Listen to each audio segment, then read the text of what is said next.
Yep. You online? Good to go. Jesus.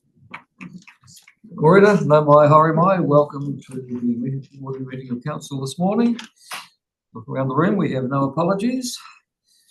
Are there any declarations of interest this morning? You've made aware of any? All these public forums, petitions and deputations. Not aware of any this morning. There's notification of extraordinary urgent business. Also not aware of any this morning. 6 is questions. Nobody has indicated any questions this morning. So we'll move to item 7, which is reports. You've got a question there, Yeah, Jeremy? obviously we'll discuss, sorry, just around declarations, obviously with fees and charges. I have consents in regards to that, so I'm just, I know some others do too. I suppose. So we're just trying to clarify that, Right. to make it clear that we have. On any discussion, I don't know whether. So thank you for making that declaration, and you probably know it's up to you. So you can take part in that. I think we'll just know more than you do. But that's your call. I'm a vote anyway, so. I guess I've got a consent too, so it's John. We'll note those 2 declarations. Right, we'll move to John as well. Yeah. any advances on 3. If not, we'll move to item 7, reports, and 7.1 is the hearing on submissions and feedback. So, welcome to the hearing on the submissions on the council's phase 2 rating review and the 2025-2026 fees and charges schedule. Now, just before I invite the first submitter to the table, I'll just run through a few things. The councillors will have read the submissions, and there was a proposed response outlined in the staff report, but that is yet to be formally considered by council. All submitters have 5 minutes to speak in support of their submission, followed by 5 minutes where councillors are able to ask questions of clarification. And just, obviously there'll be no disrespectful or offensive language displayed during the hearing. Councillors are not allowed to debate the issues with submitters. The councillors will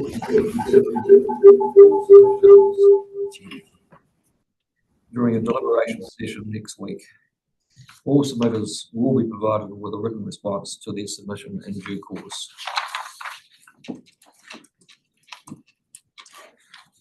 So without further ado,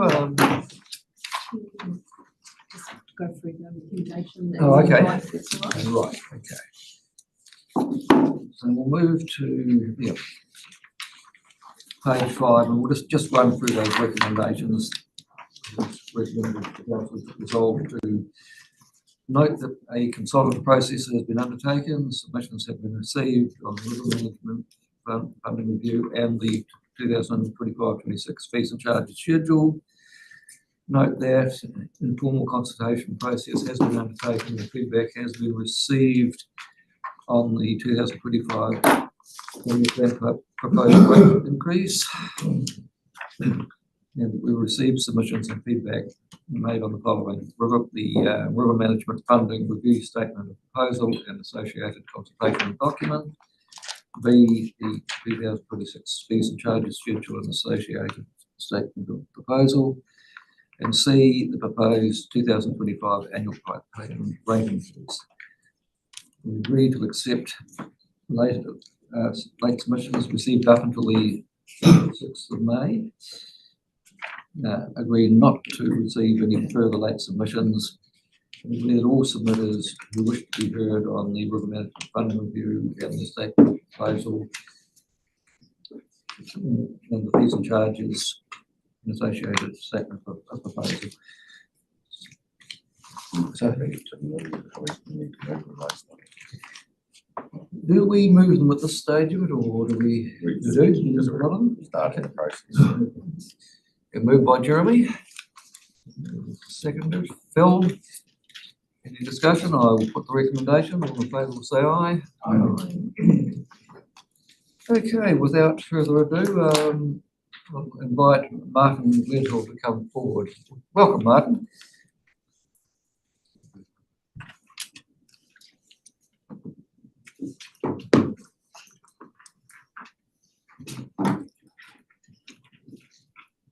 The floor is yours, Martin. Thank you very much. Thank you very much for the invite. For this meeting. And I'm actually here as an excuse to pick up more context of the issues that Environment Southland are dealing with. I submitted a very simple proposal, and then we'll learn much more during other presentations and information provided. At this point, I don't believe that using enduring and severe weather is suitable to push infrastructure damage to Environment Southland, or to blame the environment, actually. Along with the world, New Zealand has been and is on an amazing journey. It has been constantly up and down and sideways, with very interesting weather and climate periods.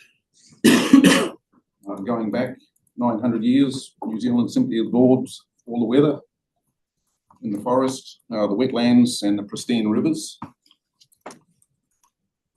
And we have and continue to impact ourselves by removing forest, filling in wetlands and building in riverbeds, streams and creeks.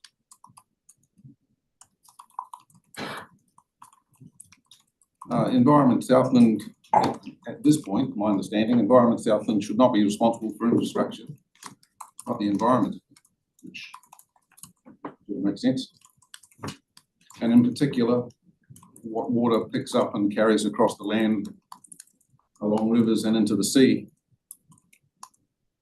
I consider the title River Management should be changed to Mitigate Human Impact on Rivers, Wetlands and Sea. The outcome of infrastructure and rivers should be managed by Southland Council and the state government.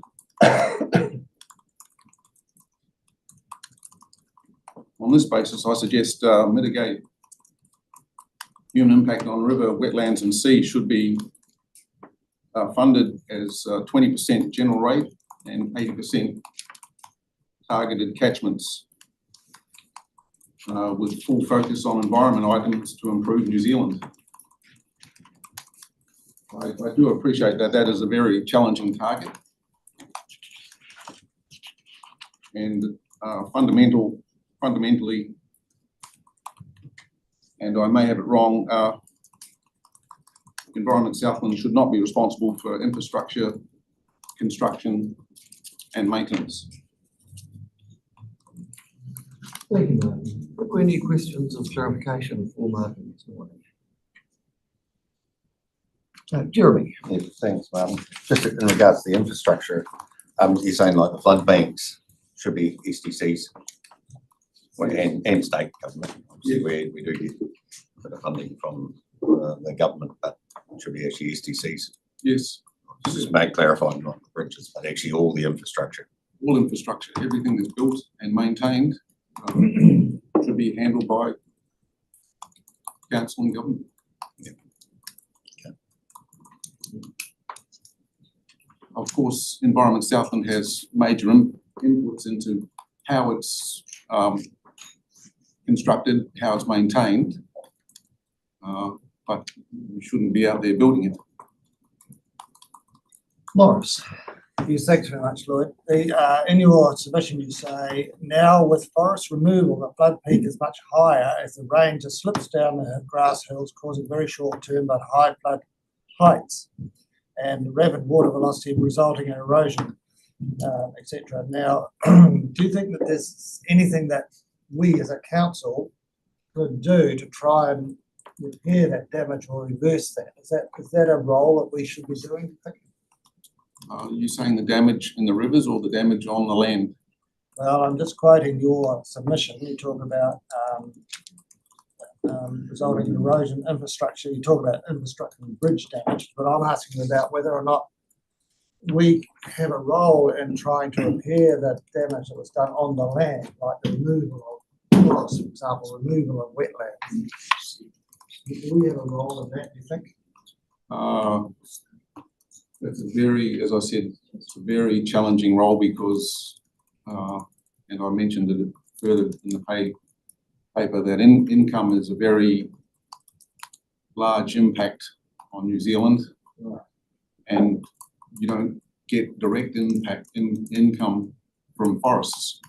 You get direct income from farming. Yeah. And farming means cleared paddocks. And it's going to be very hard to reinstate income paddocks into beech forest again, unfortunately.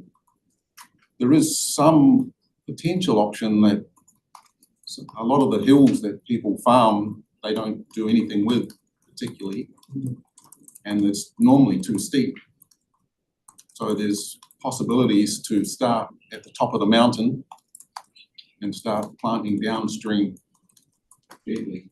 But all the flat paddocks and majority of Southland, it's not fjordland, you would have a very challenging task to try and change it from paddocks. Sure. But in the hill country, it might be a possibility. Some of the steep hill country that they don't really do anything particularly with other than cut stuff down. All right, thank you. Further questions? Thank you for taking the time to come in this morning, Martin. Thank you very much. It's very nice of you. Thank you.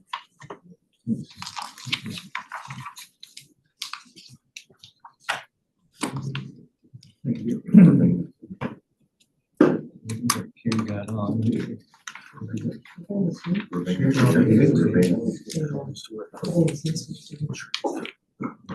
Robina Robertson, would you like to come forward here? It's a wee bit out of kilter, but the next submitter's not here yet, so you're welcome to come forward. Yes. Yep. Oh, John's done it, yeah.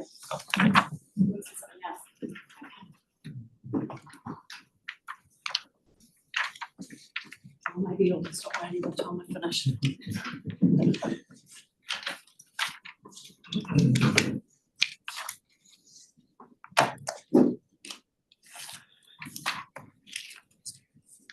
Usually you guys want a copy. Copies, so probably goes out.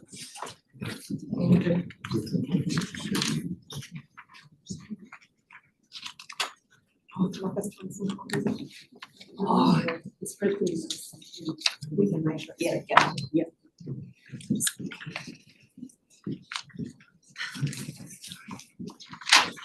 Just happy to listen to more, so.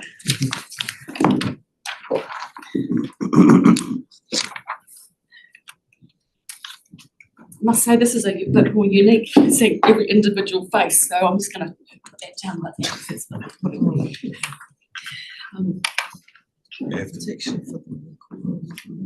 Welcome, Robina, and sorry to rush your coffee, but the floor is yours. It'll be perfect. I like mine cooler anyway, so that's perfect.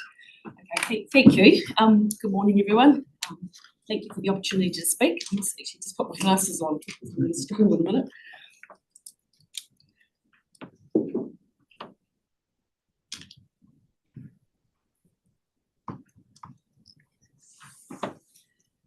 Thank you for the opportunity to speak with you today.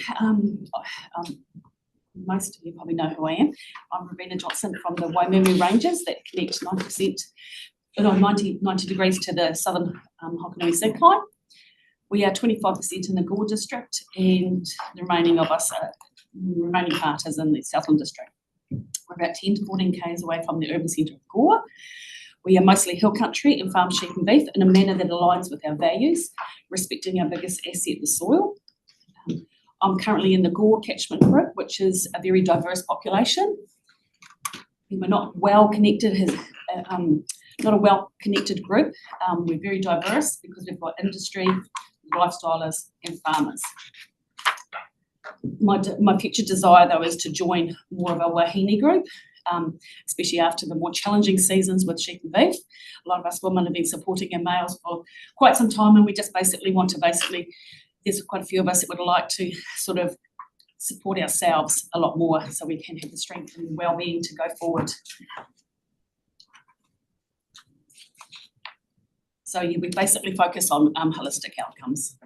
So we've been biologically farming for 20 years.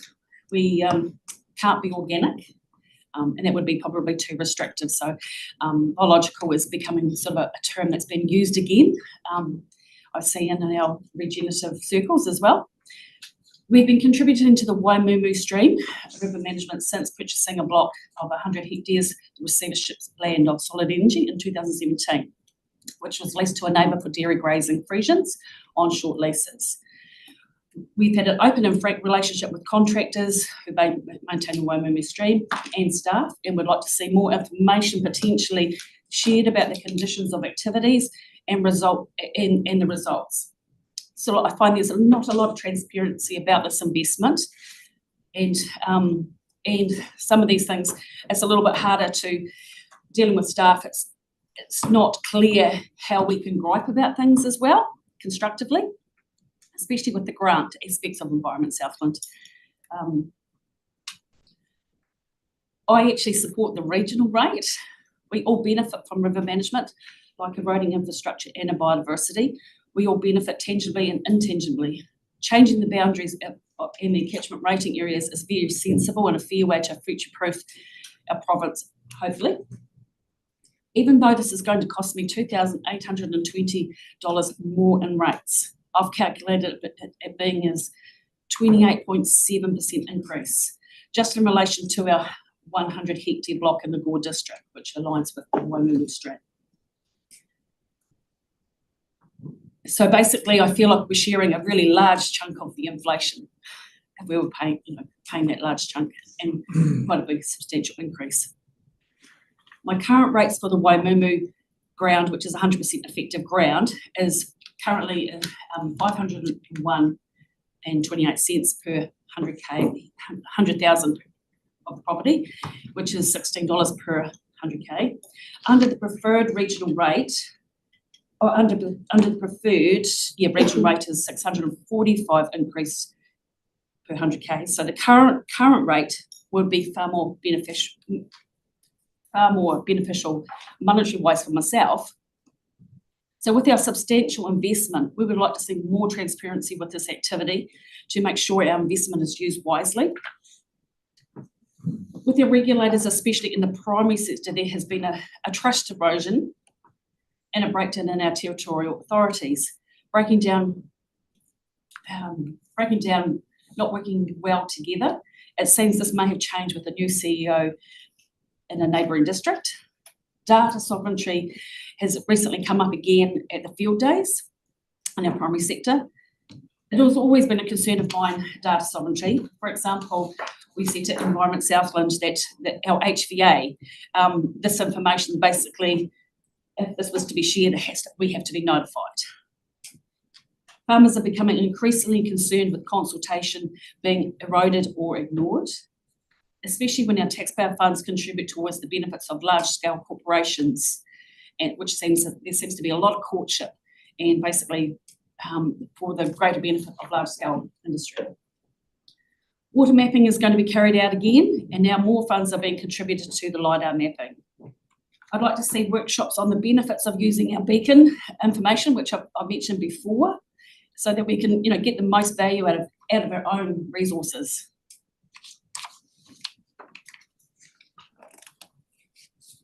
You state that the current methodology doesn't provide for upstream solutions or downstream consequences to mitigate and future-proof property and infrastructure. Yes, agree. We all in this region depend on this resilience measure. Natural sequence farming, slowing the flow, I was introduced to it in 2012 when I went over to Australia. But we've also been biologically and regeneratively farming our landscape for 2 decades and learning as we go.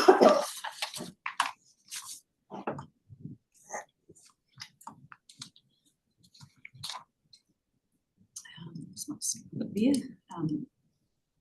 Catchment groups probably would appreciate updates and observations and all these waterways. And I think, I'm not sure if this is your plan currently, but the eDNA stuff should be on each river and should be basically baseline measurement, because who knows, I mean, you can then prove to iwi as well that work that you're doing isn't affecting the ecosystem, which you may be doing already. In our area, numerous wetlands have emerged in our upper Charlton Croydon area. There's only one wetland that was removed, but that was basically sort of when Solid Energy basically was up for sale and someone was just doing it out of spite so that the next person couldn't benefit. Our maintenance on the Waimu stream has come to a halt just lately due to regulatory differences. I believe hopefully our share will accumulate from the previous year and provides additional work. We often have a few issues with the Waimumu stream coming on to sort of like the Whiskey Creek junction, which is in the Gore district. And at the moment with a lot of rainfall, we're just basically getting a lot of pool of gravel there, and it's basically coming right across the Dollamore Park Road. I have mentioned that beforehand, but I just wanted to mention that again publicly. The Waimumu stream is challenging as it's west of Mataura Township, and it can assist in isolating that urban settlement with the waterways on each side. Understanding how the flow can be mitigated is important, especially at that junction of the Waimumu stream and Mataura, which is problematic to that population. It's great to see more farmers aerating their potential compacted paddocks mechanically without any fuss, which is inexpensive and a practical physical activity. Our critical infrastructure needs addressing, especially if we are to double our primary exports.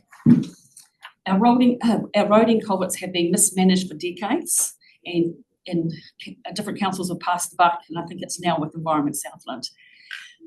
They are the key to future-proofing our bridges, roading, and for some time.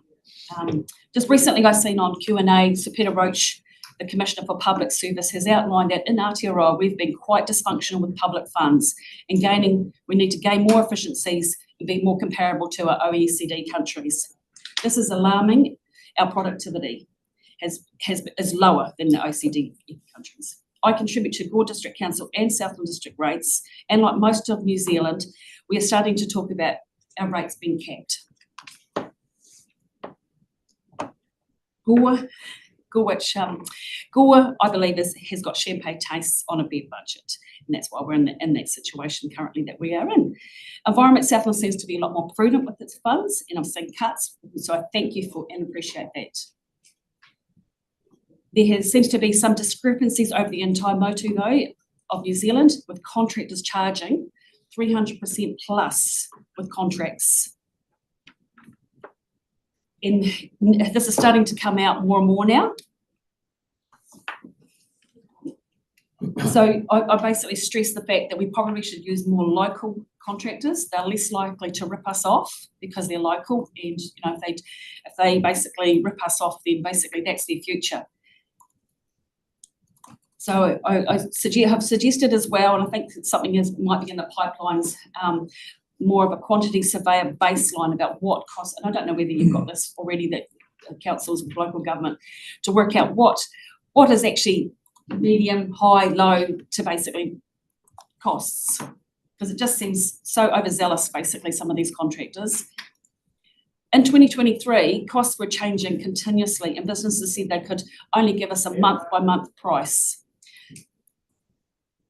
We could see basically the writing on the wall that drastic changes needed made. So we basically made our own changes to stay on budget, buying equipment to do more work ourselves.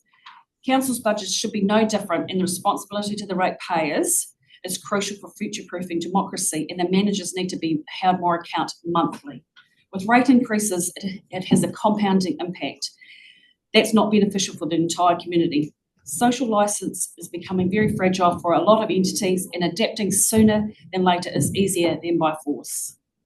Public trust and goodwill is a balance as society evolves or gets threatened. And I just wanted to add, my last sentence here is that, sorry I didn't get a chance to do the fees and charges. There's just been a lot of meetings and a lot of consultancy lately. Yes, thank Thank you. Any questions? Thank you, Ravina. A question from Lyndall.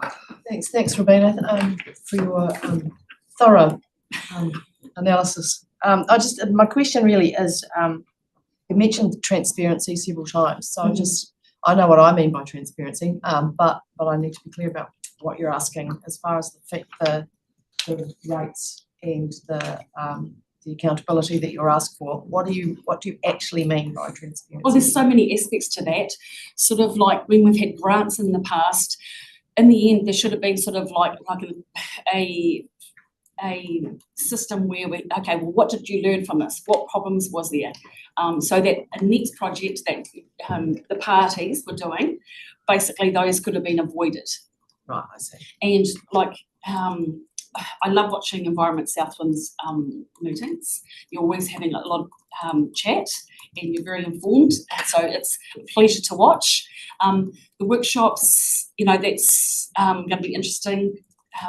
But we just want to see the information. I think too, I think we need to go back to sort of like even how feds used to do things, is have more meetings locally, more district-wise, so we actually know what's going on. And I think also like our catchment group meetings, that, with that Waimumu Street, because that area is only 100 hectares and it's probably only 1 kilometre in length that's basically getting worked on. There's no houses anywhere near there, so it's, nearly $3,000 is, quite a, nearly, what was it, 28% increase. So we would like to, the catchment group, maybe we just need to invite the contract or someone to basically talk to us and tell us what's actually going on, because I just want to know what's going on. I've said to Environment Southland, hey, look, I want to know what your conditions are on this, because I don't want any surprises in the future with iwi or, Okay, yeah. because it's a bit like the Hokanui Restoration Project. Oh, other people knew about it at the other end of the Hokanui, so I didn't know anything about it. It never happened in our catchment group meeting, but we won't.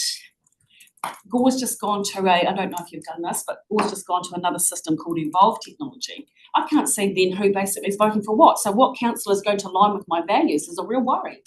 Okay, thank you. So there's multiple. Yeah. We're about out of time, but Alice has been waiting patiently.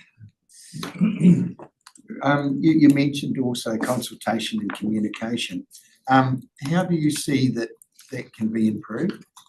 I think that it seems to be a thing at the moment that it's shorter as well. And a lot of people, I network with them, but I'm not in the group, with the Gore Ratepayers group, and I network with lots of other groups. And we've had the Matara incident happen with TY. People don't know how to do a submission. They don't know what to put in. They have no idea how. I myself had to start from scratch. Now I've talked to select committee, and that with government, but that is just a progress. And so when, like Gore has had a 3 times increase in their consultation for the LTP. And that was amazing because no one was actually out there physically helping. So I think we just got to, why is it central government, local government's job to actually train us to basically how to get feedback? Thank you very much. I'm afraid we've run out of time, Rowena, but thank you very much for taking the time and effort to come in and submit this morning. Thanks. Thanks, Rowena. I'd like to listen to some more. One or two out the back that you come through, then I better run through the.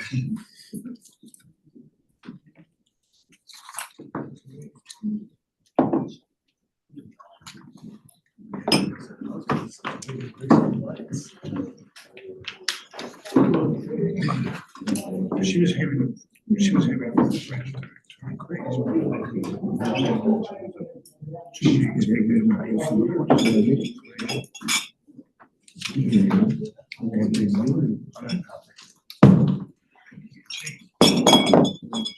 Thank you. That's my barmaid. Well done, barmaid. More supposers arriving. I'll just run through some of the rules again. We are being live streamed this morning. The councillors will have received the full copy of your submission, And there's a proposed response outlined in the staff report, which is yet to be considered by the committee. That will be done next week. You have 5 minutes to speak in support of your submissions, following which councillors have up to 5 minutes to ask questions of clarification. Obviously, there'll be no disrespect or inoffensive language by anybody, and councillors are not allowed to debate issues with submitters. Councillors will be considering all submissions following deliberation session next week. So, having run through some of those things, welcome Hugh Gardine. Come forward, please.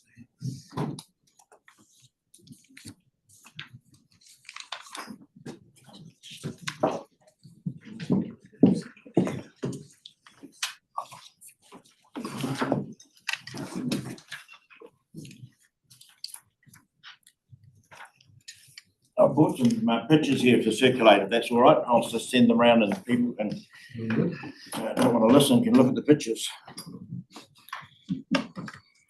You want to listen.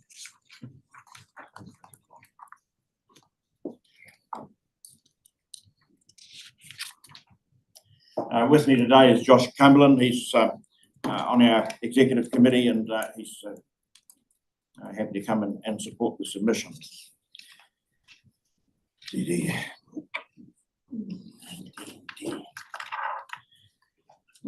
Matara Liaison Committee submission records the frustration we have had to communicate effectively with the General Manager for Integrated Catchment Management, Lucy Hicks. I've subjected myself to live stream council meetings and listened to her reports to you, explaining that her communications with liaison committees are regular and constructive. The opposite is true.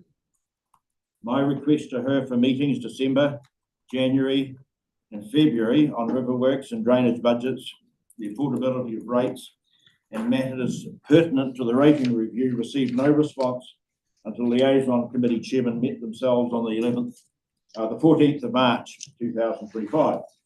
You're getting a bit off script here. You stick to your submission. This is the background, and it's, I'll get to the point. Do I get 5 minutes and then deduct the interjections, or do I get 5 minutes with the interjections? You know the rules. We don't. So you're criticising staff. The submission is on 2 topics. So carry on. And that prompted an informal meeting with staff on the 19th of March, which obviously was too late to have our suggestions included as an option in the statement of the proposal document. A meeting here on the 17th of April withheld that information, the information that we requested earlier, which eventually came to us 3 days before the close of submissions. And this is how Environment South and staff operate and communicate with the liaison committees. Since the classification system of rating was voted out, administration and other overheads, depreciation and flood infrastructure expenses have been removed from the catchment budgets, leaving only the expenses previously 100% covered by the classification rating. Statement of proposal documents put up the regional capital value option and the second option of 70% targeted regional rate and 30% targeted local rate. Yet no staff here can explain what that apportionment was based on or why. 100% within catchment funding option would be the basis for a comparison in the river management funding review. General Manager Miller confirmed that liaison committee chairman's preferences would be included in the statement of proposal, but not made into an option. The reference being page 16 of the statement of proposal. Significantly, the question was never asked, do people want to fund within catchment costs by a local capital value rate or regional wide river management costs by capital value rate? It's a simple question, and none of you have yet got the answer. So obsessed with staff to promote their preferred option, liaison committees were shut out of the development of the proposal, were not involved in compiling the options, and now we will succumb, or you will vote a regional wide capital value rate by default. Our acceptance is conditional on Environment South and respecting the liaison committee budgets and budget surpluses. and that leased land, drainage and disaster reserves stay within the respective catchments. The final rating mechanism chosen is subordinate to achieving actual results from river management. The purpose of river management is maintaining channel capacity with routine maintenance, vegetation clearance, bank management to ensure adequate channel width, and using sound conservation solutions where possible. Nature-based solutions and what you see in the and slow the flow initiatives are what you see in those photographs. We are hugely concerned that river works and drainage is being frustrated by interference when catchment work staff need to be trusted and able to get on with their work once budgets are approved. Case as an example is the lethargic Environment Southland response to the gravel build-up below and downstream of the Gore River bridges. The gravel management strategy was a waste of time and money, and now that it is finished, not a spoonful of gravel has been shifted. Chief Executive Wilma Faulkner visited Glen Eyrie a year ago to appraise bank degradation. She surmised on site, could a flying squad approach be applied to get the work done? A year on, nothing has happened. And the remedial work, if you're familiar with it, on the Waimumu stream banks that proceeded to the acceptance of tenders and timelines agreed with contractors, was signed off by us and catchment staff before Christmas, to only get signed off by General Manager Hicks last week. By this time, a dry summer had ended. The landowner had thrown out the paddock. No work proceeded. Costs could increase. It might happen next year. It's not good enough. We're running out of time here. We're good to have time for a couple of questions. It's quite intimidating coming to present to you people, and the interjections aren't helpful. Thank you. But you know there's time constraints here. I'm just pointing that out. The photos circulated are of the Matara tributaries in urgent need of work, frustrated by the incompetence and the current abatement notice that has delayed and stopped essential work proceeding. They illustrate the problems, and we're surprised Fish and Game aren't here complaining poor access to their fishing spots, and that's quite obvious. Catchment management in Southland is in a state of paralysis that has evolved under your watch, Wilma. Neither of you have otherwise ventured near the Matara catchment to understand the problems in the photos, despite our invitations. River Operations Catchment will only be impeded to do their work with the change proposed in staff restructuring. We view with concern and dismay the pending departure of Catchment Operations Manager Randall Beale and the departure of Clint Cartwright, Catchment Supervisor. Our suggestion is the Chief Executive's departure is viewed and made immediately, and the staff restructure put on hold, awaiting the appointment of a new Chief Executive to approve the changes. And the above two staff recalled whatever the cost.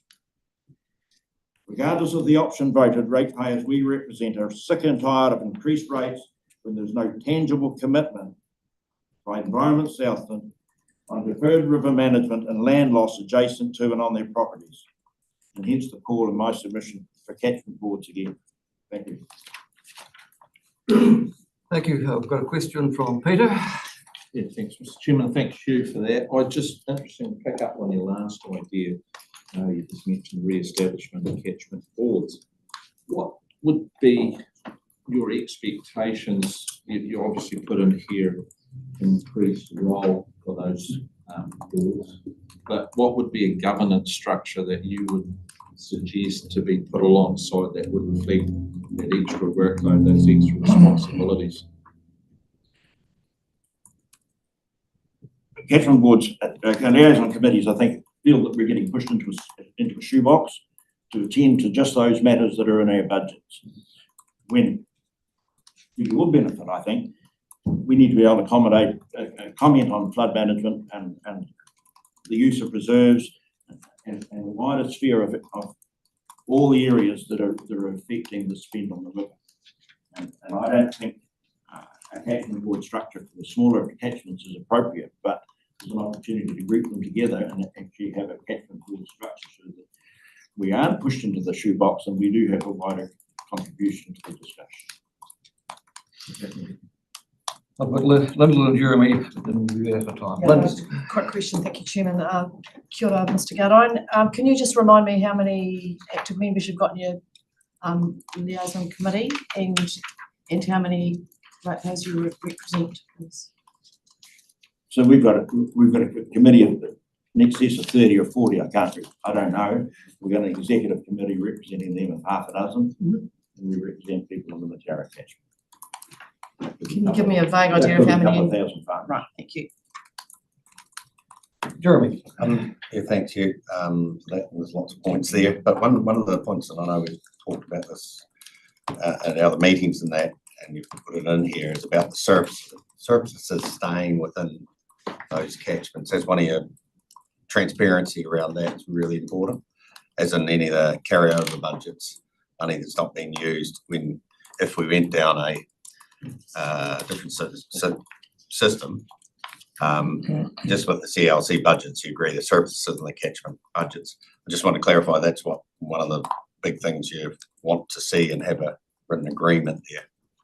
Is that correct? That's in your.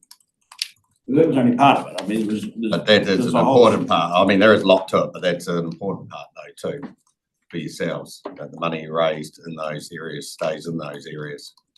At least land, drainage reserves, and the surpluses around catchment budgets. Yeah, well, you know, we faced the problem last year where council voted to go in and skim off the lease land surpluses. And then subsequently said there was assurance that that money in future would be spent in the catchments. That skimming off exercise has been set in place, and we still don't know. We have never ever seen statements showing the money taken out, where it's been expended, any influence from Kanoa funding, and what was the net residue required from the rates. Thank you for coming in this morning, Hugh. You'll be delighted to know that our recently ratified water and land plan does allow for as a permanent activity for gravel under structures, which is bridges, to be removed. So good for a step. Thanks for coming in and submitting this morning. So what happens to the abatement notice? Sorry, point of order, Chairman. It's outside. It's not what we're here to discuss. I don't give any chances. Okay, next up is the Reti Catchment Liaison Committee. Welcome, David and David.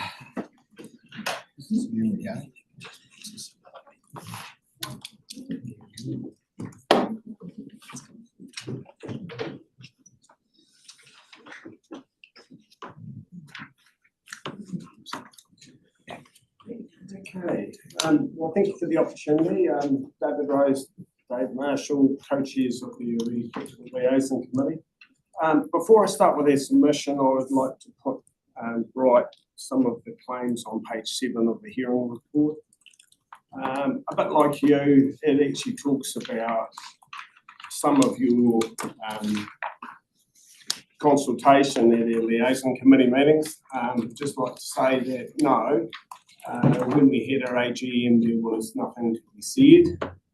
Even when we had another meeting trying to get detail again, there was nothing to be put forward. So it was a very late start to actually getting some discussion on this in March. So, and the options that have been put forward, we don't understand why the second option was put up without any discussion with liaison committees at all. Yeah, liaison is something that we need to work on. So with that, we'll go to the submission. So it feels like there has only ever been one cabin, one option, the single pot region wide. And so our concerns are around transparency and accountability and what guarantees do we have going forward. Unlike the comments in the staff report, we brought up the example of the Winton to Benmore banking upgrade as something that was going to be fully consulted with us. As yet, we know nothing about it. We've heard glimpses. It's a $5 million project, and we've been promised full consultation before it would go ahead, to try and help bring some practical perspectives along and some concerns. We've already done that with some of the people at our meeting and have had a bit of a pop up. We've still got no idea around it. So this needs to be done a lot better. We are told catchment budgets will be prepared as before for the 8 liaison committees. So what assurances and guarantees can you give us that that will actually occur? Liaison is not about historical information being presented. It's not only about historical information being presented and what has happened and been spent, but also about proactive engagement and feedback to help make our ratepayer dollar go further with more common sense outcomes. And that's something we pride ourselves on at times. The liaison committee brings points that no one has thought about. We can deal through those and work with council to get a better outcome. It is also essential that our reserve funds are ring fenced. For the catchment they came from, being in our case the Iridia land drainage, lease area and disaster reserves, and also our budget, because if we're given a budget and unlike in some situations, if it's not spent, it's lost. It could be because of whether or not today that work's not done. And if it's coming from a single pot that absorbs it as being not spent, then that work couldn't possibly happen, could be deferred into the next financial year. And those are the sort of assurances around funding that we need. We believe that the assurances from staff may not be enduring, and we're not saying it's staff's fault. It could be their genuine belief. However, as we know, change happens. I think there's been substantial change. I'm sure there will be substantial change going forward in local government. And so what written guarantees, so that's why we're calling for some written guarantees around how this is rolled out, the assurances that we've had actually happen. Yeah, no, just as long as it's accountability and the catchment, the money's raised in each, we need a written guarantee that that's going to happen. Money raised in each. And it's the accountability, so it's the transparency and accountability that we want, so that we can engage with you in the best way. Thank you for that. And transparency is paramount as far as governance goes. We now have quarterly reporting that is public, that shows exactly where money is being spent. And I think it should be an open invitation, as if they're not already, for catchment chairs to come to the regional services meeting, which also gives a very good breakdown of where money is spent. Absolutely, Nicole, and some of that is very enlightening to what we've been told previously, but as I originally a while ago reiterated, it's not all about historic. So at times we've helped prioritise to get through and not break the budget. And so with the large stock banking thing, for instance, there was some 250K going to have to be spent on one property that now looks like it won't have to be, just because there was a particular issue around tracks that came up. Those sort of issues can help proactively before the money is actually spent to make the ratepayer dollar go through. So I understand what you're saying, agree with that, but it's also the proactive ability that we need, and that's where we need some good transparency about what's actually happening there. Good input. Well, Alistair, then Peter. Alistair. How do you see a method or a framework to achieve what you've requested? Our concerns with the single pot would be that we would all disappear. It seems logical that someone in the future could put that viewpoint across, given that it's coming from one pot for all of Southland. Yeah, but how do you see you and your committee improving that so that we don't end up in these positions? Well, I think You want a contract. Well, we'd like, I think you've given some assurances around our reserve funds, moves the motions.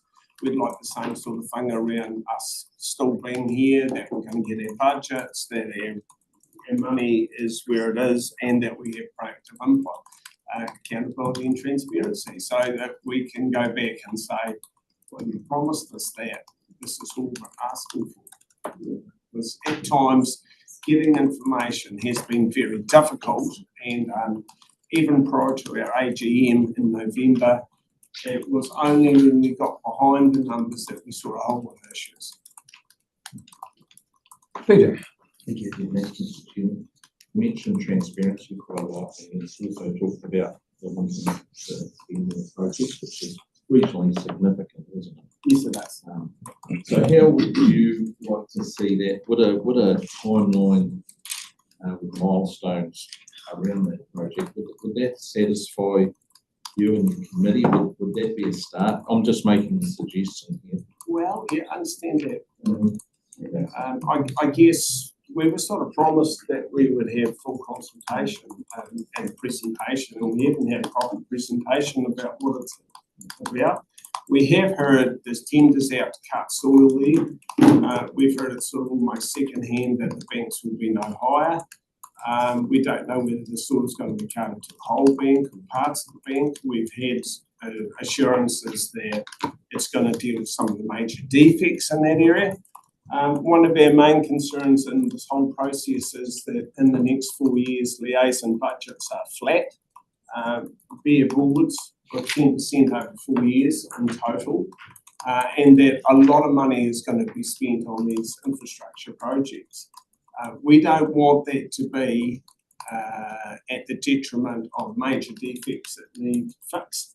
It was only at our last meeting that we actually had a number put up in this, for the first time, of the most serious defects, the grade 5 priority 1. We would like them to be like red tag poles. That's something that we track, we get good examples of, and we can make sure that they're seen to. We don't want all of the money ending up in the projects, major defects being left and ending up with a blowout, because otherwise we're not doing our job for our ratepayers. There is a major problem just below Winton with a pinch point. We're told we can't have trees within 7 metres of the bank. It's got a forest growing out of the top of the bank. It's a pinch point, and it's right at Winton near the substation, and it makes your head spin that seemingly that's forgotten when we're sent letters about trees within 7 metres. So there's a whole lot of stuff in this space that needs to be reprioritised and cleaned up. Let's have time, I'll take Lyndall. Yeah, just a quick one, Chairman, thanks, Dave and Dave. You've highlighted the importance, the historical importance of the river liaison committees, right? And you've emphasised the fact that you want to continue to be involved, yes? So what is your feeling about expanding from a less narrow river focused group, or no, not river focused, the members being mostly on the river, to a more catchment inclusive committee? How does that sit with you as far as we don't have a problem at times. We've had jet boaters on our committee. We've had Fish and Game. I mean, Morris has been on. No problem. It's anybody can come along. Interesting at the moment, all of the major expenditure is on the rivers and the infrastructure you're going to do. So it's logical that we have a very tight focus on that, given that it's debt funded for the ratepayers. But you're happy for the wider catchment to contribute to your group as well? Yeah, great. absolutely. Thank you. And in fact, it's interesting that both Dave and I are the ones that invite our catchment groups to come along. It's never something that comes from here, which is bizarre, because we want to know what they're doing and work together as well. So. We love you to do it. Well, on that note, thanks for coming in and submitting this morning. Thank you. Yeah, thank you.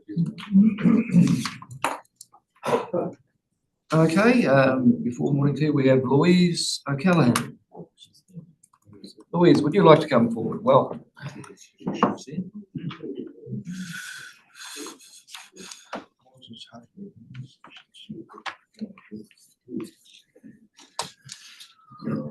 Okay, so I come in and I can hear the rural voice for needing accountability and transparency and practical delivery perhaps might be my their take. So I, in some ways, am going off tangent in my submission. And I actually think I would like to revoke my submission like a recent court case, because I actually, in good faith, do see ourselves as one province and as Southlanders with a resource to manage. So perhaps this conversation, if we have a regional rate, is about having a holistic approach. If we can hear all these individual voices, I've just caught the tail end of the worries and the imbalances, but we need a big picture perhaps. And the big picture does include voice. So actually, I support a regional rate, but it's regional river funding and regional voice for all Southlanders, urban and rural, go hand in hand with this. One can't exist without a commitment, I think, from all 12 of you ahead in a few weeks, that if you vote for a regional rate, I need you can't vote for a regional rate without putting your hands up really loudly for me. And actually, I'm sorry, I feel a little let down that I spoke a whole year ago on representation and that urban people didn't actually have. I must be really principled. It's like, it's not a democratic to be one seat short. That's quite massive for urban people. It's about voice. But anyways, so my submission touches on the upcoming proposal for a 2 unitary authority, one rural and one urban. This conflicts with this whole regional approach that you've enshrined in your, I think, your long-term plan, because if there's support for 2 unitary authorities, that's actually elevating the rights of rural Southlanders over what is my shared province. In my coast, and it's my area, and it is our river catchments. And what I've taken out of your blurb, and actually, Mr. Rodway, you wrote on the paper, and Mr. Hurrell, you did an editorial. But the concepts in your LTP decisions are, it's a healthy environment, resilient communities, a healthy region. But it's recognising the benefits and risks to the whole economy, the whole environment, and the Southland people. Moving away from the prevailing belief those closest to the rivers benefited the most.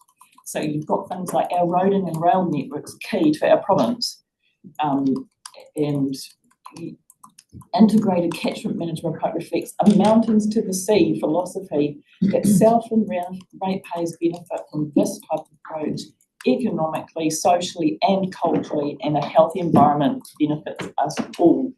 There needs to be one plan that gives consistency and efficiency. There needs to be one regional environmental management.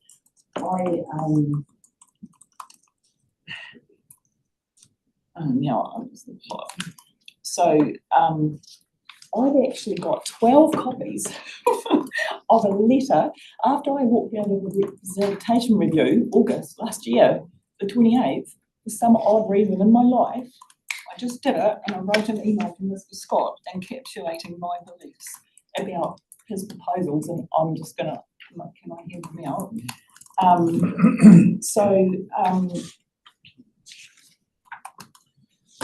Right. Anyways, but I think that we have a democratic system that, yes, you can do it. So rural Southlanders have a democratic system and and ensures they have a voice, because we've got rural wards. It underrepresents urbanites, but yet SDC, on behalf of its rural ratepayers, is kind of doing a heist that's seeking to take away any means of participation from urban Southlanders over our region. Like urban and rural are in it together. And I just need you to advocate that ahead. And I think a regional river rate is appropriate, and it's fantastic for a holistic philosophy. It doesn't take away the strong voices to advocate for their catchments and their needs that can be heard. But the big picture, I think, needs to be not given away. And democracy is very important in this world, isn't it? So over my, it is like over my dead body, the concept that as a tramp, and we're all interlinked. My mum's from Waimahaka, my friends are farmers, I tramp in Southland, upper river catchments, I visit, we have holiday houses, we're all one and the same. But there's actually, it cannot be that in supporting this regional river rate, which is appropriate, that you please be consistent also in supporting one environmental authority. And the district authorities can sort out their other. Thank you, Louise. You're running out of time. Look, the two unitary authorities is not a done deal, and from what I'm hearing, you actually do favour the regional rate, providing that doesn't happen. Yes. But Peter and Morris. Yeah, thanks, Mr. Chairman. Thanks, Louise. I'm just trying to make sense of everything, but I'm starting to get a picture of what you're talking about. You're talking about inclusiveness, are you not? Some of your keywords are big picture, you, a regional voice. Yes. That you've talked about. You've got some really strong words in your submission. Yes. I'll just, it's unfair, the proposal of Mr. Scott's proposal on this, very discourteous. You view the two unitary authority process as arrogant. So you're quite clearly saying we're all as one? Yes, we are, aren't we? It is actually, like in the letter I've handed out, I said I wish to voice loud complaint and affront and incredulity at the concept that I and 58,000 Invercargill-based Southlanders would not have the right to participate in environmental policy settings around water, coast and air of wider Southland. And maybe not many people get the paper. Why is everybody not like going, what the heck? That's really inconsiderate. It's a heist. Why does, I just don't think other Invercargillites know yet. It's just under the boiler. It's under the radar, I should say. I don't know, but that's not tenable. Oh, well, thanks for making your viewpoints very clear. We're sort of out of time, but briefly on. Yes, thank you, Louise. You put your points very well. I think there's a lot of symmetry around this table for those. How do you think that urban people could be better represented in the catchment liaison committees? For example, Lyndall asked this question before about expanding those, and they're not opposed to it, but it hasn't really happened in the past. How? Well, actually, that's a very good point, and I can't contribute because you're right. We're sort of passive or apathetic or not involved, and we argue we should be. Yes, and yes. The perception is that urbanites are Mr. Scott's painting that we are anti-rural and. I don't know, but I've never heard anti-farming voice. Our local MP advocates, like everybody here we support have industries that are service industries supporting, but you're right, we're not. And even with a regional rate, which possibly the capital, because we have high capital, we will be maybe paying more, but we're going, but we actually don't bother to have a voice. Like there's an absence of urban, I don't have the knowledge, but should there be should there, within the liaison committees, should there be made actively a place and seeking urban representatives on there? I don't understand that, but yes, I think there should be if we're paying region. We're going to have a time, but thank you very much for coming in and submitting this morning, Louise. Okay, we will break for tea break and resume sharp at 10:30. Jenny, you turn that off.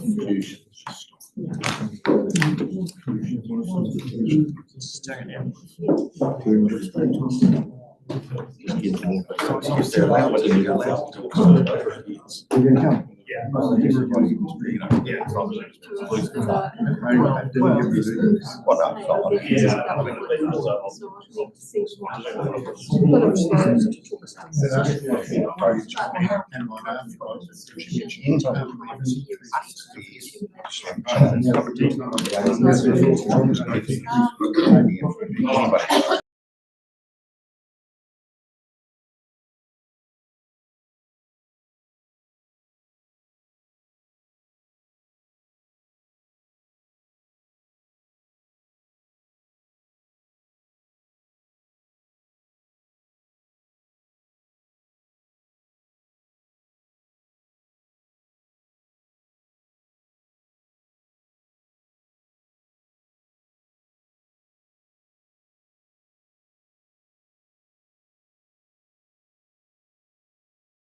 anal about that stuff. calling for a head on a plate. Oh. And but I've given notice, I'm not gonna be reappointed, because I've come 2 terms. Yeah. And I made that clear last year, so if there's gonna be a head on the plate, I'm gone anyway in Yeah. another couple of months. Yeah, So, right. Yeah. But it's just a distraction.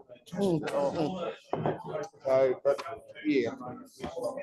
Is your and you've mentioned another project maybe? Yeah, I'm not sure how that's going, so, Oh, okay. you know, I get.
Sorry.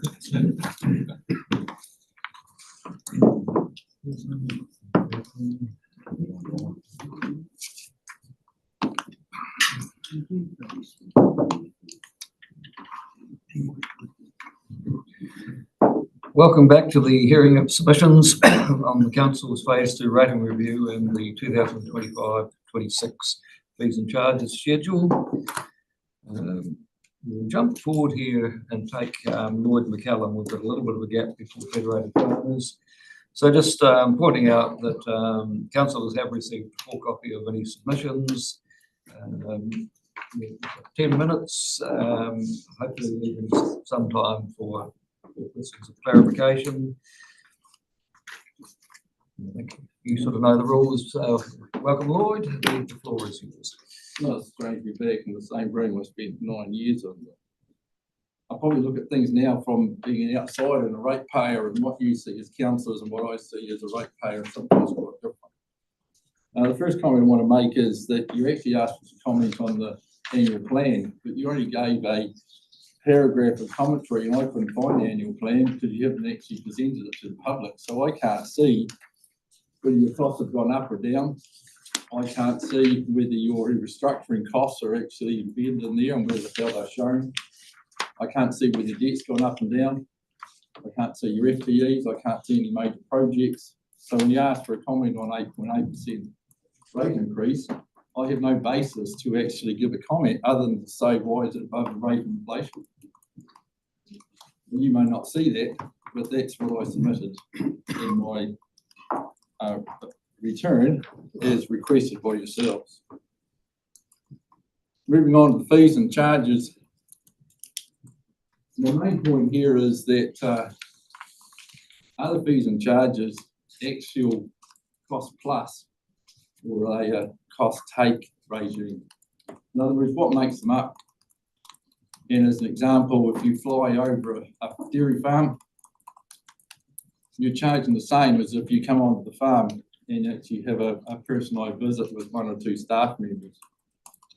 So I just asked a question, which is a fair question. Is that correct? I know that you can hire a helicopter for about $3,500 an hour. I know that you only need 5 farms to cover the cost of the helicopter. And if you can't do 12 farms an hour, you're making about close to $5,000 of staff time and efficiency. So what is it you're actually trying to achieve? It goes back to basic principles. If your main rate take is your majority income, then you could argue quite reasonably that your fees and charges should only really cover the costs of those fees and charges. If it's a second income stream and a way of making more money, then you need to look at the principles of what your rating system is. And with that, Mr. Chairman, that's really all I have to say on the matter. The fees and charges across the board. Just an example, I used to pay about $375 for a farm aerial visit. This current year, it'll be $700, including GST. And the background message from government is you need to live within your budgets. The background message is that there is increasing pressure on councils in general because your rate increases, your fees increases are adding to the cost of inflation, which the general ratepayer is facing. And if you read the recent submissions, there's a theme through there in saying that there is a majority, not all, but there's a majority sitting there finding it harder and harder to pay the basic cost structures that face them each day, regardless of what their personal choices are. Their basic costs of running a house and owning a home is getting to the point that some of them are finding it pretty hard to balance their budgets. Thank you, Mr. Chairman. Thank you, Lloyd. Any questions or clarification for Lloyd? Morris. Yes, thank you, Lloyd. My understanding is that the fees and charges are cost recovery, but you raise a good question, and it's something that we can explore. That is the case. I picked on the aerial one because it was a topical one when I was here, but I'd really like to see, if I was a councillor, I'd actually like to see a deep dive to see what actually makes that up and how it's made up, and what is the profit margin that you make. Like if you're making 10 or 15%, okay, that could be reasonable because there'll be some unforeseen costs. But if that blows out to be bigger than that, then you have to ask yourself the principal question: is this what I want these fees and charges to do? And you go across the whole Rotham and just get a better understanding. But that's principle what I would say. Well, it's a good question. Thank you. Yeah. Actually, no, just wanted to clarify that we will get you're asking the question to break down. It is a question that gets asked a few times. Karina? And as you're aware that you will receive a written response to your submission in due course, and I think there's a couple of questions in there that we can't debate in this forum, as you know, but I'm sure we can provide answers to your questions. Any further questions of clarification for Lloyd? If not, Lloyd, a familiar face, good to see you again, and thanks for taking the time to actually come and share this one.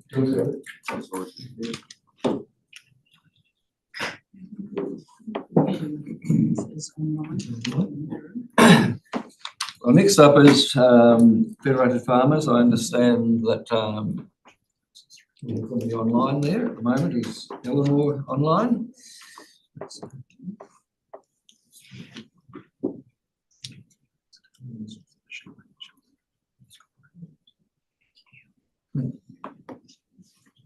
Welcome, Eleanor. Are you able to hear us? She's muted. You're muted at the moment, Eleanor. Okay, apologies for that. Sorry. Hang on. There we go. There. Sorry about that. That's okay. Are we expecting Jason in person, or are you happy to? I have to convey apologies from Jason today. He can't make it. He's unwell today. So you have just me speaking for the submission for Federated Farmers, Southland. I'm sure you understand the process, Eleanor, but you have 10 minutes, and hopefully we'll leave a bit of time for any questions of clarification. And following deliberations, you will, all submitters will receive a written response. So the floor is yours, Eleanor, welcome. Okay, thank you very much. And thank you very much for the opportunity to speak to our submission. Just a little bit of background in terms of Federated Farmers for the province. Federated Farmers Southland represents about 1,200 farmer members. What we were looking for in particular with our submission here was just some understanding in terms of clarity and transparency through this process. There was some concern, I guess, that the new model would potentially dilute the influence of those catchment liaison committees, and just, I guess, emphasising for the council the importance and recognition that in the roles that those groups have had. We also would like to, in this process, just recognise the submissions from those other catchment liaison committees in this process. What we were looking for, I guess, is some understanding in terms of the devil in the detail in terms of the process from here and how those catchment committees will work and the role that they would play. Our submission was focused on that process and how it transitions from here. We want to know that basically it's essential that the process is clear and transparent, and we want to know that that existing principle and framework of governance and structure for those committees with that participation and collaboration and decision making will continue. The other point that we did make in our submission that I would emphasise is that those catchment liaison committees, they represent a vital role in terms of that rural connection with the district, and they also provide that connection and history in terms of previous floods and issues that had happened, and in terms of they play that sort of vital role with the council staff to have that connection and understanding of where things have happened and that sort of history at that local level. And it's, I guess, continuing that engagement and connection and role with those committees is a vital thing. So that, in essence, is what our submission was about. So happy to answer questions in general, but I would just say that Jason's not here today to speak from that farmer perspective, so I'm here in terms of the policy side of things, but I can take questions, specific questions, back to the exec if that is helpful. Thank you, Eleanor. I've got Peter. Yeah, thanks very much, Mr. Chairman, and thanks, Eleanor, for that. The submission is reasonably heavy when you're talking about the relevance of catchment liaison committees at local level, and I understand why that is. I just want to understand your view or the Federation's view around representation that follows rating burdens. So it's pretty clear that we're going to be spreading the rating burden across the region in a more even way. Would you expect that representation to follow? And therefore, would there be a concern that those catchment liaison committees' influences get diluted with that process? Just a general comment would be good. Or one of the things that, in general, when we submit across annual plans and long-term plans and things and processes across the country, and one of the things that we do regularly submit on is the fairness of the rating burden for farmers in terms of that contribution that they make. In this situation here, what we are looking for is, like, we support that concept of rating equity, but what we are looking for here is that continuing the concerns about how the process will go from here. And it's, I think what we were looking for, and particularly the exec were asking for clarity for, was what that transparency and accountability looks like. And that was what we couldn't get from the consultation material. And I think that was something that was a key message that I think that the exec were looking for. Thank you for explaining that. What other questions for Eleanor? I guess probably just to reiterate, a comment I made, clarification to some of the catchment, committee, reps, was that we do want full transparency, and all that information should be there, and there's nothing in this document that is actually stopping the catchment groups do what they do at the moment. Anything further you would like to add? I've got Morris as well. I think, Mr. Chairman, yes, thank you, Eleanor. Just to try and flesh that out a little bit. If other people are paying relatively more now, how do you see that their contribution could be enhanced while still protecting the input of the liaison committees? Sorry, Morris, you sort of dropped out a little bit in the start of your sentence. So you're asking about where other parties will be paying more and how that representation would work in terms of their contribution to the committee? Was that? Yeah, yes, but without, you talk about diluting the catchment liaison committee's role, but I think we want them to still have the role that they have had, but also I think it's fair, and you've said this as well, that others now who are paying relatively more, how can they be encouraged to have a role as well, like similar to the catchment liaison committees? Okay, that's a good question. I guess one of the things might be a question here back to you. Are there other models in the country that do this well in terms of this sort of committee structure, in particular for flood management? And I have to say here, when I did the submission, I did not look in terms of other examples across New Zealand where maybe this has worked well or hasn't worked well. So in terms of being able to bring in the impact where you've got those liaison, those committee structures are in place, how do you bring in how do you make it wider, which is what your question is. And I honestly, I'm not sure quite what that framework would look like, but it's something that potentially I can go back and talk to within Feds and see if there are other models that work well, if that would be helpful. Yeah, I'm sure that would be, and obviously we need to think about that as well. So it's a good point that you raised, and thank you again for your submission. Yep. No, thank you very much. It was a good question. Any further questions for Eleanor? I guess you'll have picked up just another point of clarification that the shift from 140 different rating around the countryside was more the philosophy that everybody contributes and all should pay something. Do Federated Farmers agree with that philosophy?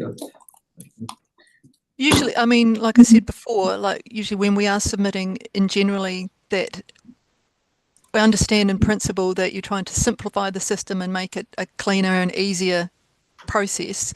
I think the main point from our submission was just that where the steps from here and how in particular those committees work, that governance and that influence and that structure, how that fits, that was the transparency and clarity that we were after.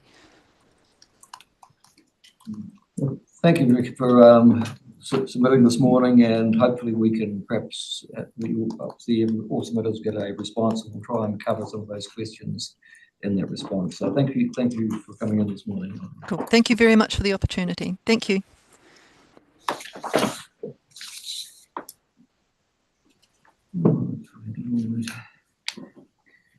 So we've got Duncan and Lachlan McGregor. Welcome and come forward. Thank you.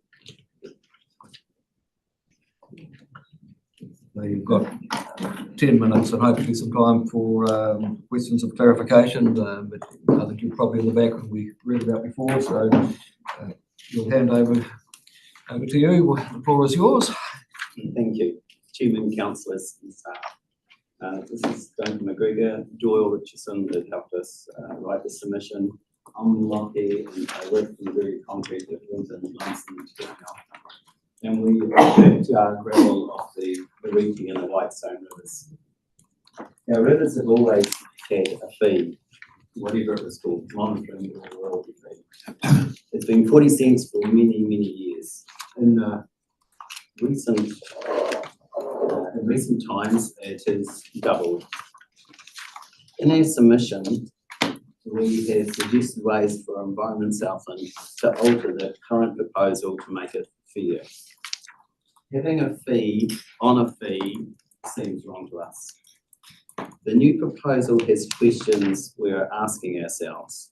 The monitoring fee is really an inspector's fee, and how many times would these inspections happen per site per year? The royalty fee is really an information fee. And what has happened to the information that ES has gathered over the last 40 or 50 years? Will the new information that you're asking us to help pay for be public or for ES only? McGregor's are currently applying for new gravel consents. We find we have to get and pay for this independent information ourselves because there's little or no information available. So we will have to provide the information, and then we'll also have to pay a royalty fee or an information fee for the same information.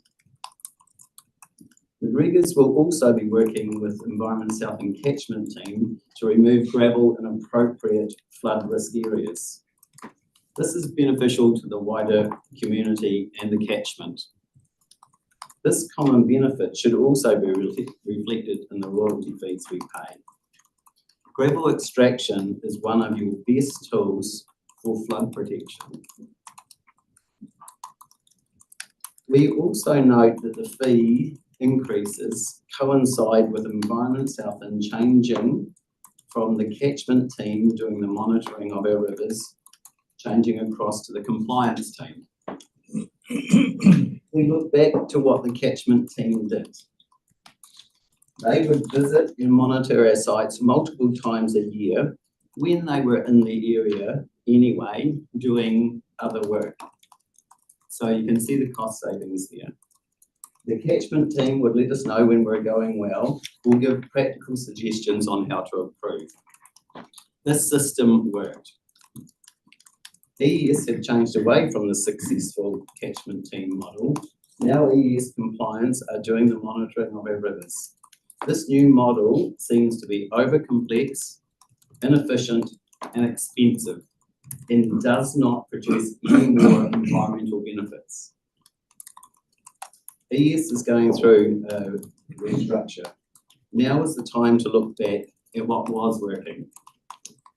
We believe ES need to retain the good, to retain and build on the experience, knowledgeable and practical, passionate catchment team, as this is where wise decisions come from. Please put the river monitoring back with the catchment team that knows and understands our rivers, and we believe it'll be better for the environment, reduce your costs, and you won't have to increase fees. Thank you. Thank you. I've got questions from Eric, then John. Eric. Thank you for your submission. Just a bit of clarification for my thinking. How long does the consent to withdraw gravel last for? And what I'm picking up from what you're saying is there are substantial complexities and costs in this process from the last one. Can you just take me through that? Predominantly, the complexities happened around the monitoring more than getting the consents. The consents themselves do take a long time to get all the different components on board, be it the Fish and Game, iwi, DOC, and Environment Southland. And then just trying to please everyone. So the tools that DOC, the outcomes DOC require, opposed to Fish and Game, opposed to the catchment team, are all something we have to balance. But for all of those parties, we are basically the only tool they've got to make their wishes happen. So that's where it becomes incredibly complex. So Fish and Game wanted, sort of deep water areas for the trout. The DOC want little low areas for the birds. We can accommodate all that. Environment Southland want their banks protected. But the consultation on all of that area takes a lot of time. So Okay. And supplementary, that the length of a consent. is well, see, this is what's changed. When we used to dig areas, larger pool areas, you got a good volume of gravel and you could take it out in a good period of time. With the introduction of what DOC are looking at, we're now having to go over a larger area. So you can imagine a pool this big going down, you get a lot of gravel out. But if you're only this far and you might be over a 1, 2 or 3K stretch of the river to get the same volume of gravel to provide those benefits back to those stakeholders. So we need the consents to last longer. And we also, with the new way of pleasing everybody, we need to have it over a larger area of the river. So traditionally they've only been lasting between 2 and 5 years. We need them to go out to 10 and 20 years over longer reaches of the river. Thank you. John. Thank you. Thank you for that. I guess just a question around, you mentioned how it's gone from a catchment management team to a compliance team. Understanding the size of both of those sectors or sections of the council, are you getting continuity at all with the compliance? If as to be honest, when you had a catchment team person turn up, they know the river, they understand what we do, they understand how the river works and how it affects the river. The compliance team do not. They're reading a piece of paper that doesn't fit every single word in that. We are not getting continuity of understanding of what consents are for. Morris. Mr. Chairman, I need to say that I do know Lockie and Doyle personally, so my attitude might be a little bit biased, but at least I think that your proposal, on your table of mine, you say this is a method that Environment Canterbury uses to encourage things such as habitat enhancement, for example. Those 3 points there, I guess they're all an or, so you don't have to do all of those things. It could be any one of those things could then allow the reduction of the fee. That's what you're saying? That's right. Yeah, I understand that's how it works. And so how does that work in Environment Canterbury, for example? Applications for habitat enhancement work, somebody would have to assess that, I assume, and make sure that it really is. Yeah, so I haven't dived into the mechanics of how it actually works. I've just looked at their documentation in terms of how they manage gravel and to manage costs associated with habitat enhancement and reducing flood risk and stuff. But how it works is basically the catchment manager or the catchment team here has the discretion to discount the fees of the benefits beyond public benefit as a result of the abstraction. But I haven't talked to them about how that works exactly. So I think if the sort of approach was adopted, Environment Southland might need to talk to them about how they go about that. Okay. Well, it certainly looks like something we should examine a bit more closely. So thank you very much. Just bring up a couple of your points, because the time frame for consents is 2 to 5 years. I'm surprised it is quite that short, and also the cost and time to go through a consent process. I'm not sure if you're aware that our plan that's been recently ratified has permitted activity status for the owners of structures, i.e. bridges. Would that sort of arrangement help with some of the concerns we have? It does help the bridges.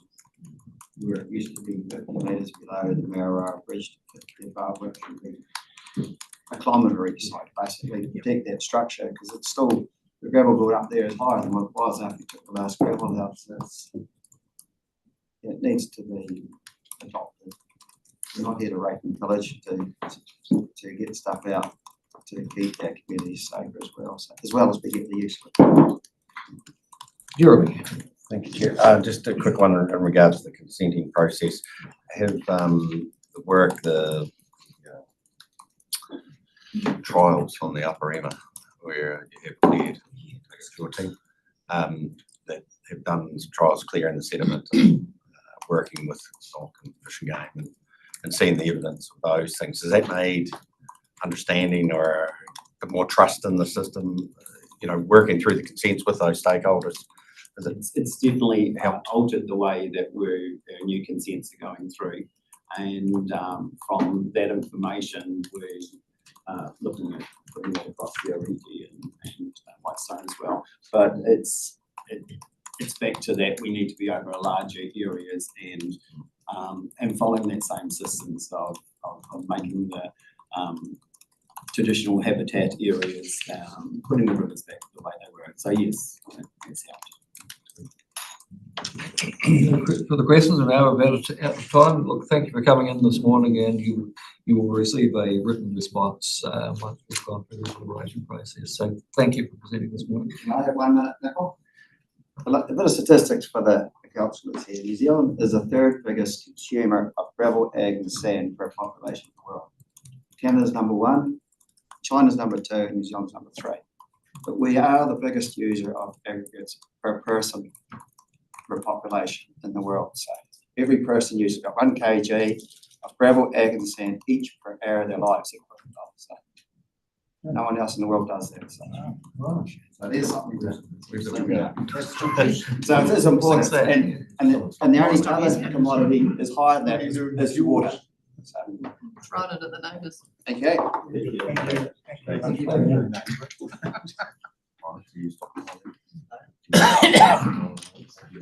So next up is Royal Bush Transport. Quentin Winslow.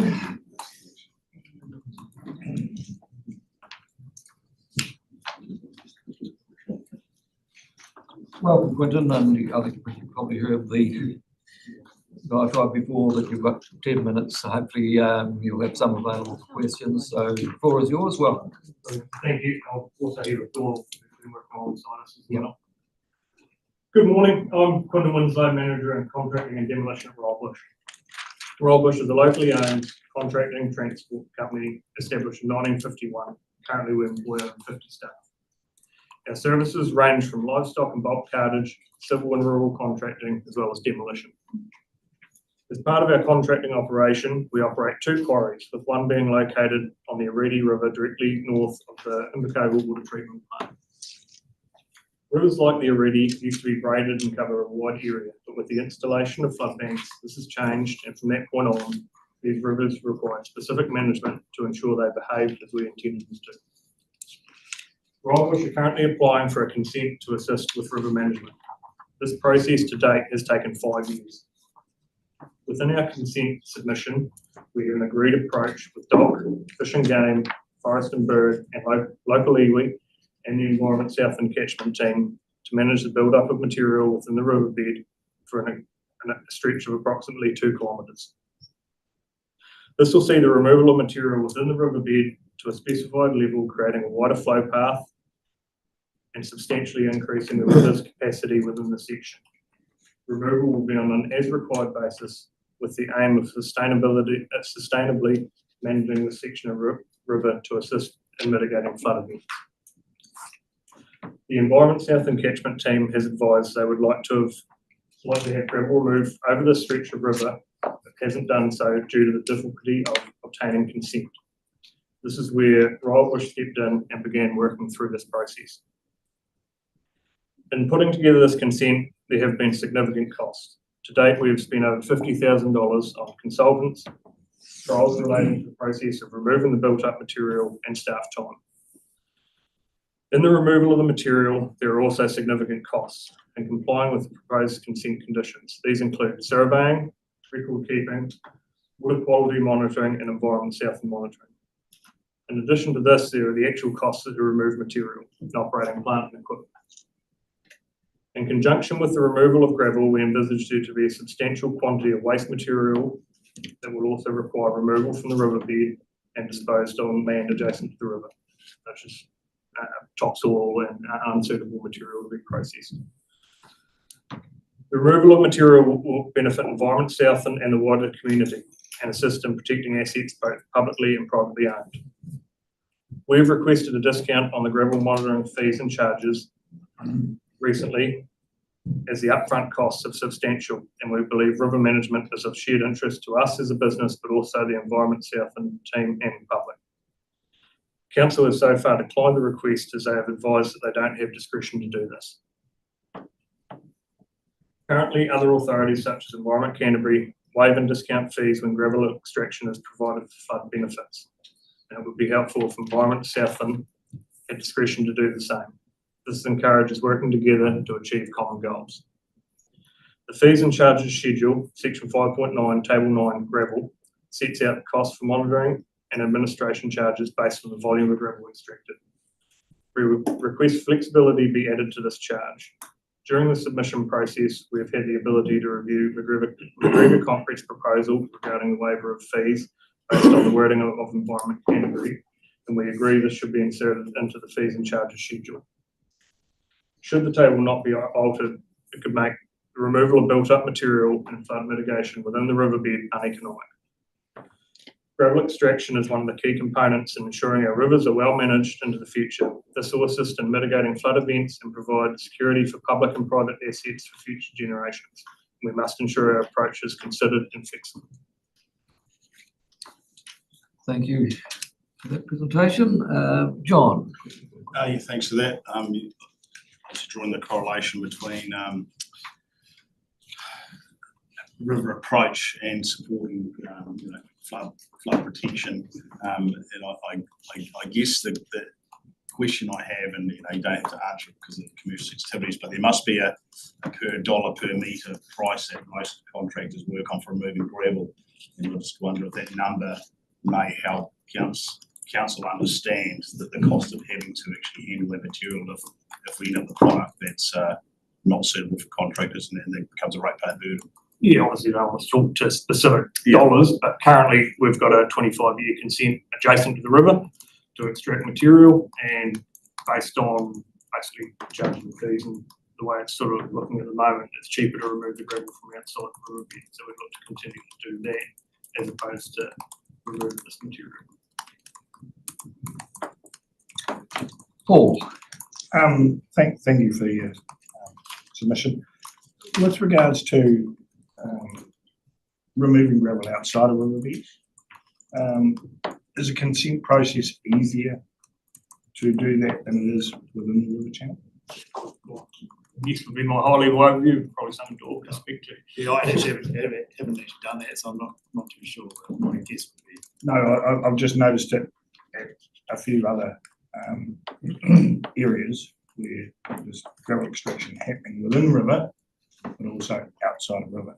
Just with regards to fees and consents, which one is cheaper and definitely for what time frame as well? You're saying 5 years? Yeah, 5 years we've been working on an exceptionally long time, and obviously time therefore has cost associated with it. It's ongoing, but look, like I say, at a high level, yes, there's been more effort and requirements put into what we're looking to do on the RE than say extracting material on the outside of the riverbed. Thank you. Any further questions?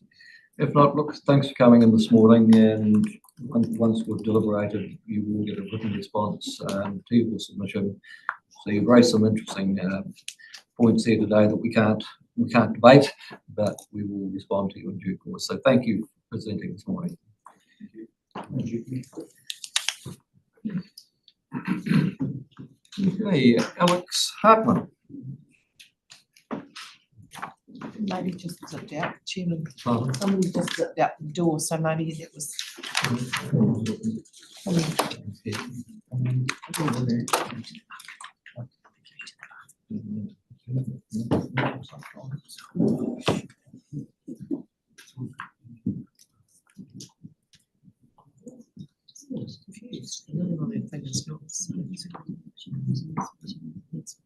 Chairman said.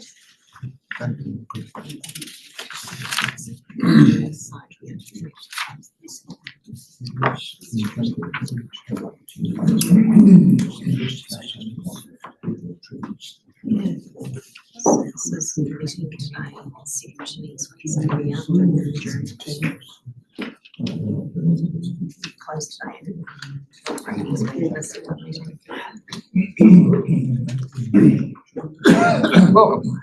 No. I'm just support with Alex. He's unfamiliar with I'm a wee bit with- unfamiliar with this with and us possibly here. a wee bit unprepared, so. Alec, you've got- Bear with me on this one, team. We've got 10 minutes and hopefully we have time in there for some questions. So welcome. The floor is yours. G'day, so I'm Alex Hartman, I am with the company Central Aggregates Limited. We're a probably small to medium aggregate and quarrying producer within Southland and Central Otago. We operate several consents, either that we have outright or we operate them on behalf of landowners and things like that. We've got somewhat of a bit of an opposal to the increased environmental monitoring fee and the fees regarding compliance monitoring for a lot of our sites. So in the past 3 years, we've noticed there's been a 23% increase to the environmental monitoring fee. And I understand there's probably a lot of mitigating factors to that, but now looking at another raise and then adding a one-off $500 fee, I personally don't feel is justified. On like some of our sites, we're like in a 12-month period, Central Aggregates will extract between 20 and 30,000 metres of gravel, which equates to 14,000 to 21,000 in environmental monitoring fee. If going off the metric that we would be $500 per site, that and twice a year, that equates to $5,000 for us. With that being said, where does the other $9,600 go?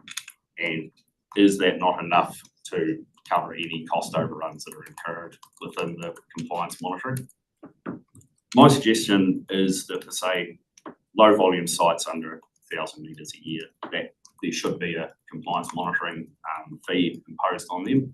But for the likes of some of us who are taking reasonably large volumes, I feel that the amount of money that we do pay more than covers any sort of compliance monitoring and things like that.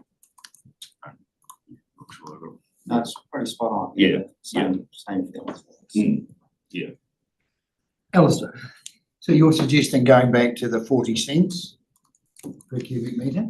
Probably not 40 cents, but like obviously, like there are costs that Environment Southland have to cover, and we do see that. I would personally, my thoughts would be we probably stay where we are, and if we are having to go to a $500 fee per compliance inspection, do us as the consent holders get a credit in our, say, next financial year's extraction royalty or environmental management fee. Further questions? Look, from what I picked up, you're sort of suggesting more of a graduated scale.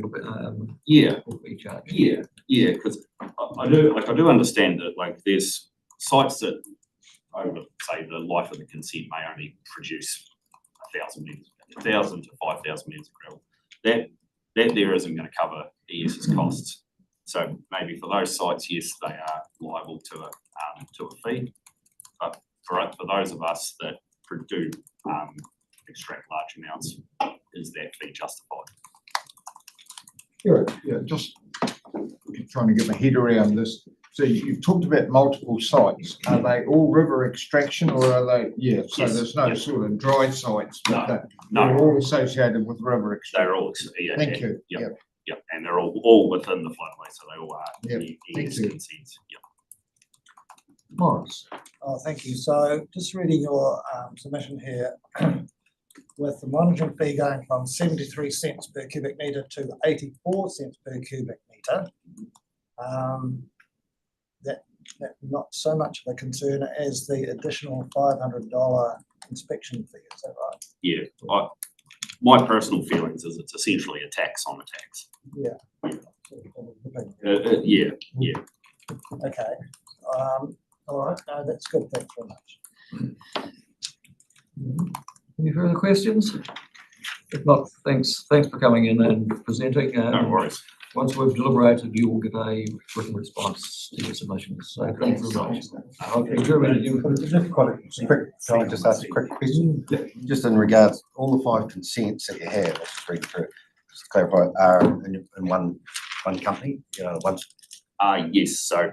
So you're all run under one. Yeah, so we management. So Central Aggregates hold four consents, and we also operate a couple for on behalf of landowners and things like that. So yeah, so but one way or another, like that environmental monitoring fee is still paid through royalties to the landowner, who then on pays Environment Southland.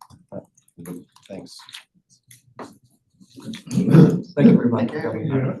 Thank you. Well, that concludes the submissions for today. At the conclusion of submissions, the council will close the meeting until next week, when we will deliberate on each of the submissions that have been received, including those that haven't opted to come and speak to these submissions. So, yeah, thank you for coming this morning, and thank you for the questions of clarification from councillors. Have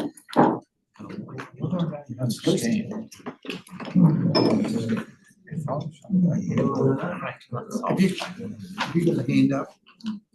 You've got a ghost hand up. I've got a white. Oh, you have only on, oh no, it's your own hand, councillor. My hand? Your own ghost hand. Talk to It's a- yourself. it's a person. Welcome to the twilight zone.